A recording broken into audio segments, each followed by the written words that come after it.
we're going to go down and check the actual oil production searching mechanism.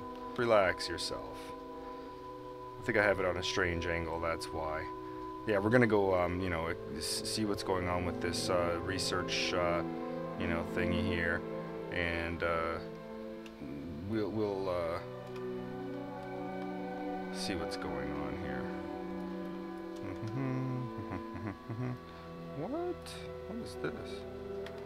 Whoa. Cool. Man, what is this thing? Whoa. What are you talking about? Little submarine? Huh? Yes, so this is not a research platform or some kind of oil discovery, I don't know, surveying platform. This is a micro sub. To make it, you know, kind of a normal, you know, hidden little thingy-majiggy. Could be anything, really. Who knows what it is? It could have some, you know, I could have built it up a little bit better to make it look like something completely innocent. But it's not. So what we're going to do now is we're going to let the, we're going to push out all the water that the submarine's taken on. We're going to let this rise. And we can verify we're rising by looking at our resource exchange at the top. So you guys are going to notice that when you're underwater, it kind of looks like you're underwater a little more than normal. And that's part of the whole submarine package. It took me a lot of work to get things at this level. So although it's not perfect, although it could look better, that's what I'm going to have for now until magically, you know, you know, the guys who make KSP allow us to use better effects, or give us an inverted water plane.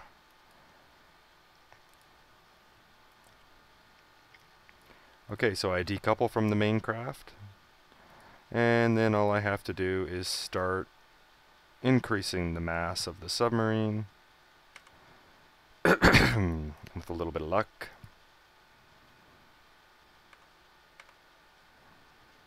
Yes, luck holds out. We are very lucky. Now, one feature of the submarine is the ability for it to automatically balance itself. Now, what we're seeing here is we're not going down necessarily quickly, but we are too heavy to one side. So we simply have to get a little bit of that mass out of the tail end. And this is something that you have to do when you launch the sub. So that works quite well. Now what you want to do is as soon as you get a good level in the tail to keep this thing floating level, you want to lock out your water ballast transfer. That will stop resource from being pumped back in or out of that section. And it'll allow you to maintain your level that you've actually found. So here we're almost level. We might still be a little bit too heavy at the back. It's okay to be a little unlevel. So 178, if I take some out of there, if I put a little back in, let's say 165, about 167. Let's see where we get with that. So that's about level. It might be a little tail heavy, but once we engage the engine, it will try to drive the front down a little bit. So leaving it like this is probably our best bet. Again, this transfer is now locked out, so we're not pumping in or pumping out ballast from this section here. We got to keep that section at the right level. Okay, so we're even in the water. All we need to do now is activate our motor, number 6, and give it a little bit of gas.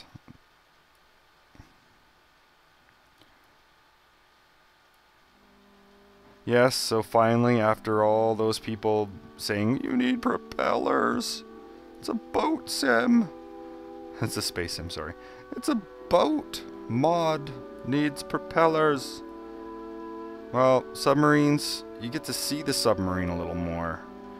And from angles that are below the waterline, so I agree. Needed propellers, I made propellers. Propellers are in. So the carrier does not have propellers, and I'm not making a propeller.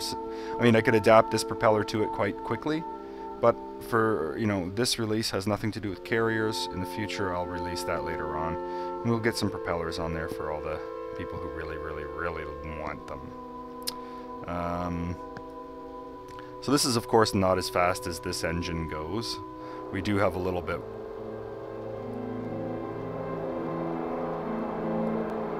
We do have a little more power in this thing than that.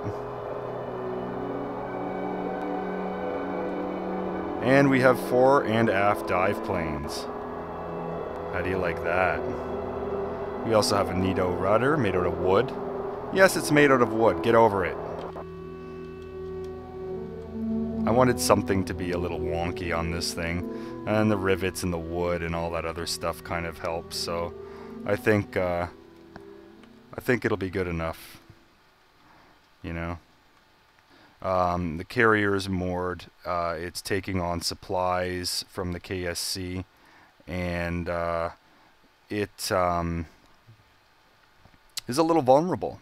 It's not expecting an attack. It's not expecting something to happen to it. So from that, you know, with that in mind, this is our adversary. Our adversary has this technology where they have a little miniature submarine. There it is. We're going to target the carrier. Okay, we're under the sub now. When I'm within about 50 meters, I'm going to slow the sub down. And I'm going to make sure that it is neutralized, or neutral buoyancy. Now that we're neutral buoyancy, I can now deploy our little treat. And there it is. Now, one thing to remember is, sorry, a little bit of a cold as I mentioned. One thing to remember is once this is dropped, it is armed and the timer is set. Default timer is 100 seconds. I wouldn't stick around too long before you decide to get the hell out of there. So, you know, the mini sub has a little bit of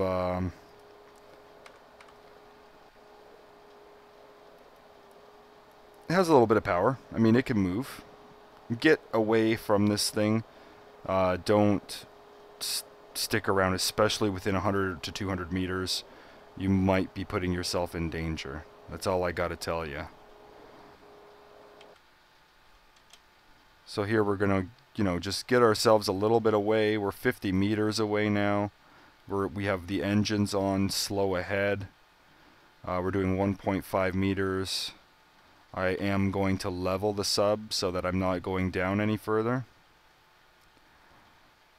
And you can see that the waterline clips out a bit. You know, that happens. It's not perfect. When you get up close, it will show the ship below the waterline. The aircraft carrier sits very high up in the water because it's designed to take on a heavy load. If it was loaded down with aircraft and other stuff, it would actually sit lower in the water. And there she is, folks. Oh! So it's not a crippling, and I'm getting a little bit of lag, but that's from me recording. It has nothing to do with the effect or anything. That was a heavy hit. I don't know what exactly happened to the aircraft carrier, but I'm sure some damage was done. So we could check that carrier out a little bit by angling up here. We lost a section on the top. Oh, the inside took a pounding. If there were aircraft in there, they might be damaged. Ooh, we lost center sections. The cool thing is we didn't lose the bridge, so that's great. The ship looks still operational. If we could get in to see the engines. We do have some engines, so it still has mobility. So it's not out of action by any means, but for it to accept the aircraft, you'd have to be careful when landing, not to fall into these parts that are broken off now. It has reduced capacity. So again, I'm going to let the submarine sink a little bit because there's a little bit of a feature here that you should be aware of. Same as with the big submarine, you can't go down too far, or else you might take damage. And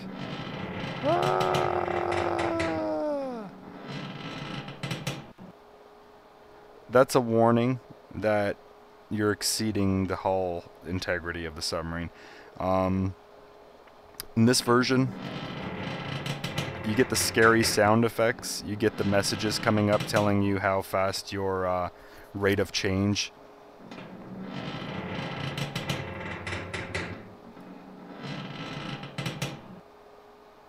So let's take it down a little bit more.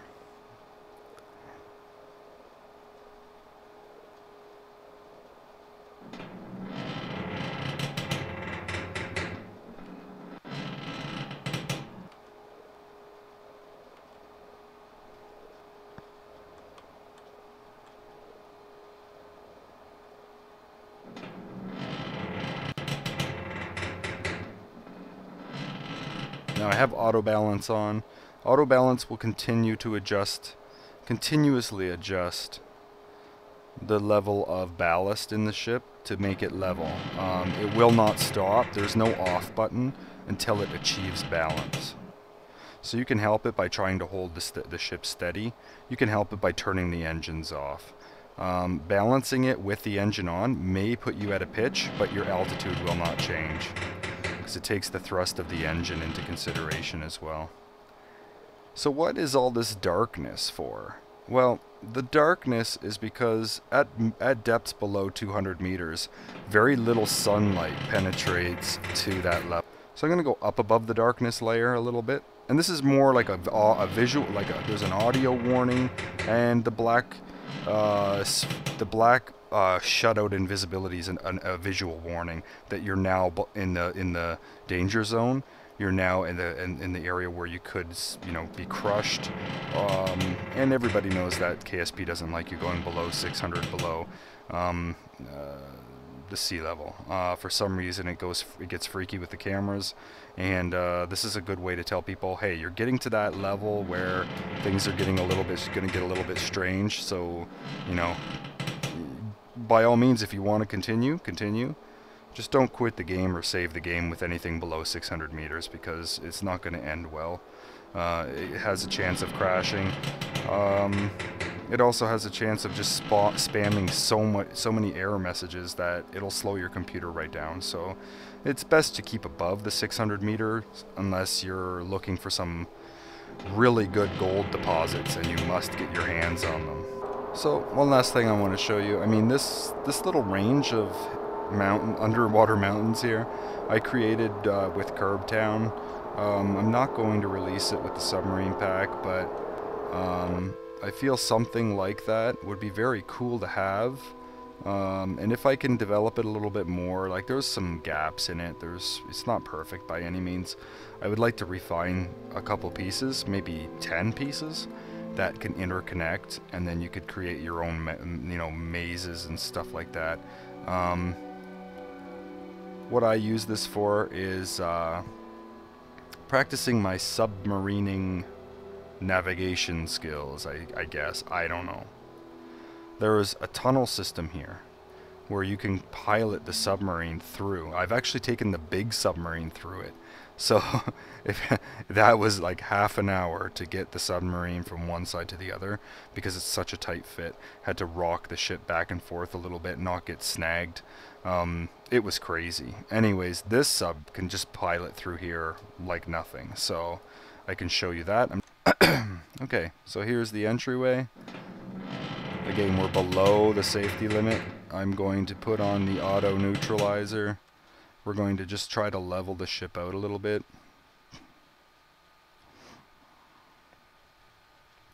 Again, once it finds neutral, it'll stop adjusting. Once it stops adjusting, that will be it. Okay. When we're neutral, we can use our dive planes to go up and down. You see? So you don't need to keep changing your buoyancy. Only reason why you do that is to go up or down really quickly, or if another aspect, the mass or the float ability of your sub changes.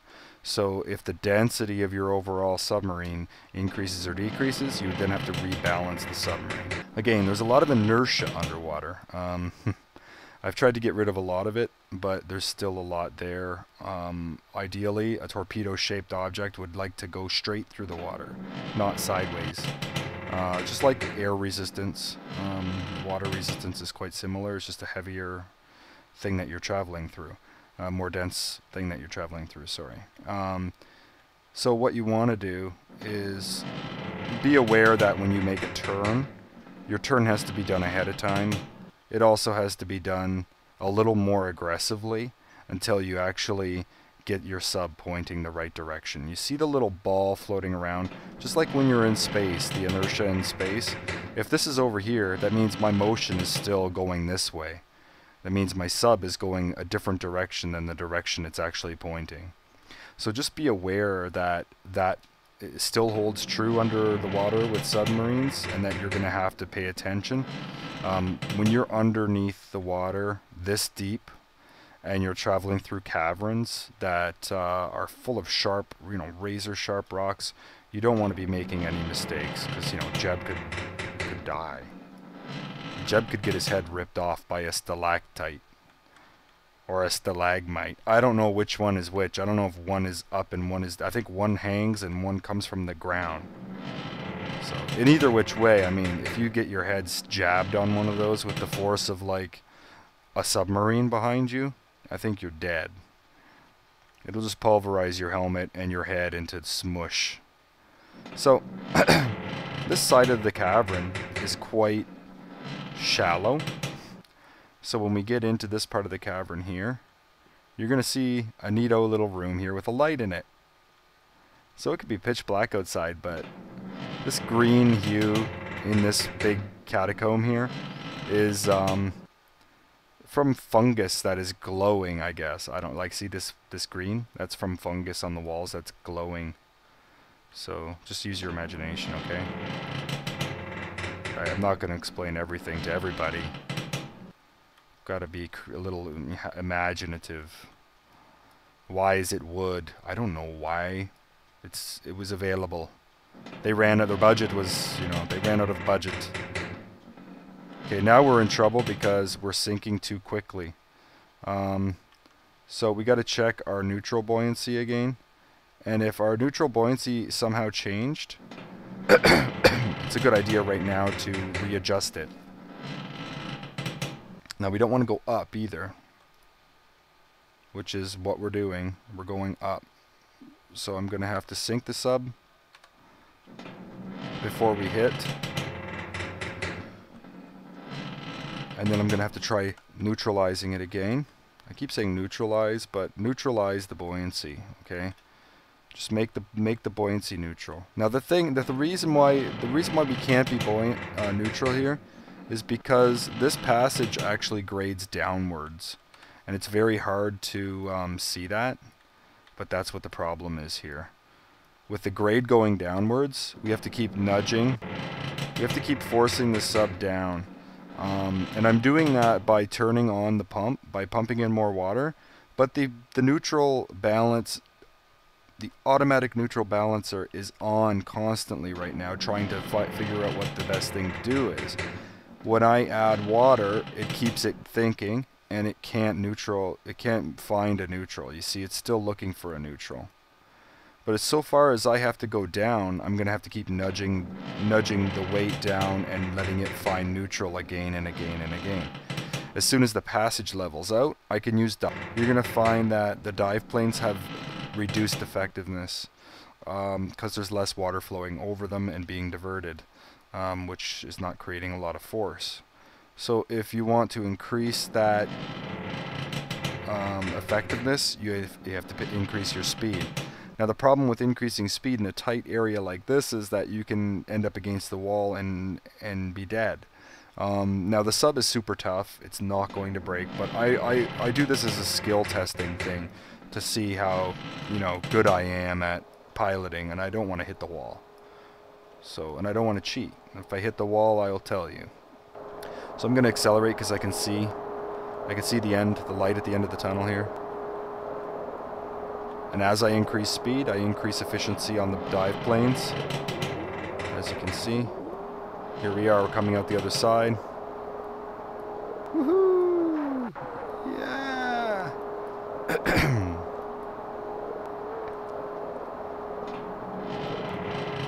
And I'm going to raise myself a little bit.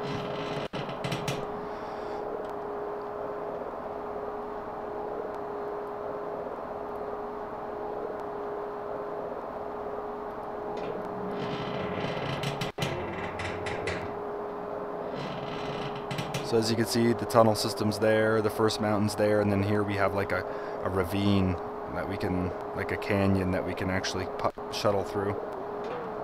Pilot ourselves through, sorry.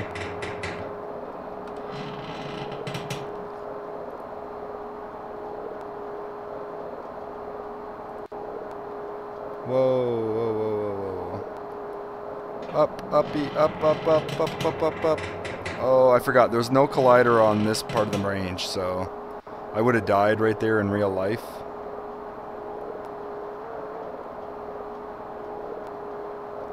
So we're going up. Our nose is up. We're going up at a fairly decent rate. Now we're back in the clear. And this is the end of the video. So I really want this out to people. I want people to use it. I want to see what people think about it. If people love it and they want me to improve something, I will. If people hate it, which I don't think can happen, how can you hate a submarine? How can you hate that? Okay. Anyways, if people don't like it so much, and again, it's gonna neutral. I'm gonna shut this off. If people don't like it as much as I do, then I might not spend any more time on it at all, because I'm quite happy with the way it is right now. It's not, the textures aren't perfect and all that other crap, but I think it's good enough for me, and that's a lot, because I'm the one putting the time in on it. So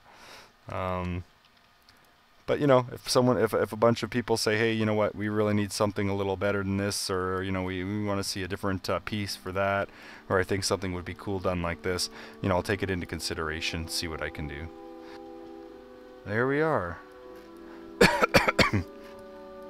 So there is room for 2 Kerbals to sit down, and 1 payload. I'm also thinking of making in the future possibly a couple micro torpedo slots, or perhaps it can, like the original X-Craft, had the ability to carry, saddle a couple full-size torpedoes. So that will be in the future probably. Right now we have 2 types of charge. We have the one I showed you, which was the limpet mine. The limpet mine basically gets planted underneath a vessel or installation, and it then is set to a timer. The timer expires, boom. The other option you have for this cargo spot is a contact mine. So if you want, you can place the contact mine in a narrow passage where ships would have to traverse to get out into the open sea. Put a couple of those along that path, and if you get lucky, kaboomy. So I hope you enjoyed this preview.